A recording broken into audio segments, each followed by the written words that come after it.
자유한국당이 김장겸 MBC 사장에 대한 체포영장 발부에 반발해 이틀째 국회 의사일정 거부를 이어가고 있습니다. 정우택 원내대표도 오늘 예정된 교섭단체 대표 연설을 거부했습니다. 이러자 여당인 더불어민주당은 명분 없는 보이콧이라고 반발하며 한국당의 국회 복귀를 거듭 촉구하고 있습니다. 국회부터 가보도록 하죠. 임성호 기자. 예, 국회입니다. 자, 오늘 자유한국당 정우택 원내대표 교섭단체 대표 연설을 거부했다고요? 네, 그렇습니다. 정 원내대표의 교섭단체 연설을 위한 국회 본회의가 오전 10시에 열렸지만 정 원내대표와 한국당 의원들이 불참했습니다. 정 원내대표는 대신 따로 원내 지도부 회의와 의원총회를 잇따라 열어서 정부 여당에 대한 성토를 이어갔습니다. 정 원내대표는 김장겸 MBC 사장에 대한 체포영장 발부는 문재인 정부가 공영방송을 장악하려는 의도를 공공연하게 드러낸 것이라고 비판했습니다. 또 지금까지 부적격한 인사들을 내각에 잇따라 앉히고 북핵 문제에 대해선 대화만 구걸하는 등 독선적이고 오만한 국정 운영을 일삼고 있다고 주장했습니다. 하지만 한국당은 국회 의사 일정에 복귀할 가능성도 열어뒀습니다.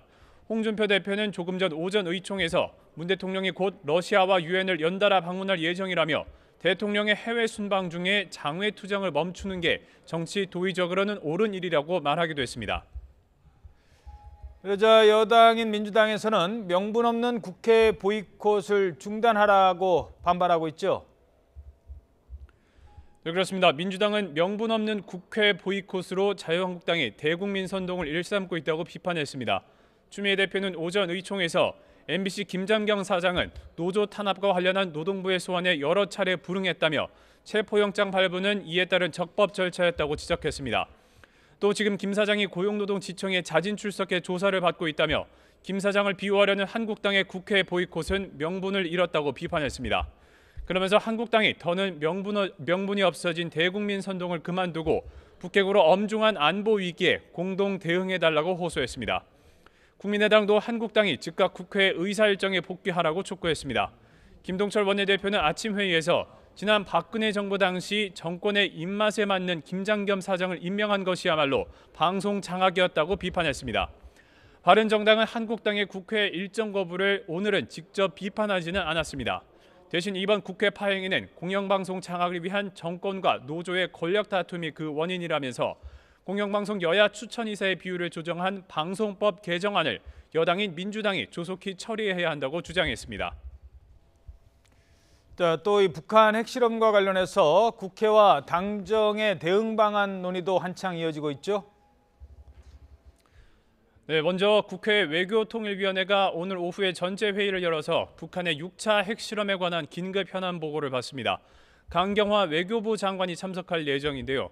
외통위는 강 장관으로부터 북한의 6차 핵실험을 둘러싼 외교 상황을 보고받고 정부의 대응 방안을 점검할 예정입니다. 특히 국제사회와의 대북 제재 공조 방안, 또 최근 불거진 한미 정상 간 의견 불일치 논란과 이른바 코리아 패싱 논란에 대해서도 강 장관에게 질의할 전망입니다. 국회 의사 일정을 거부 중인 자유한국당 의원들은 외통위 일정에는 참여할 예정입니다. 이런 가운데 당정 정도 회의를 열어서 북핵 대응책을 논의합니다. 더불어민주당과 정부, 청와대는 오늘 오후 3시 반쯤 국무총리 공관에서 긴급 안보 고위 당정청 협의회를 열어서 북한의 6차 핵실험에 대한 대응책을 논의할 계획입니다. 당에서는 추미애 대표와 우원식 원내대표, 또 정부에서는 이낙연 총리와 송영무 국방부 장관, 청와대에서는 정의영 국가안보실장 등이 각각 참석할 예정입니다. 지금까지 국회에서 YTN 임성호입니다.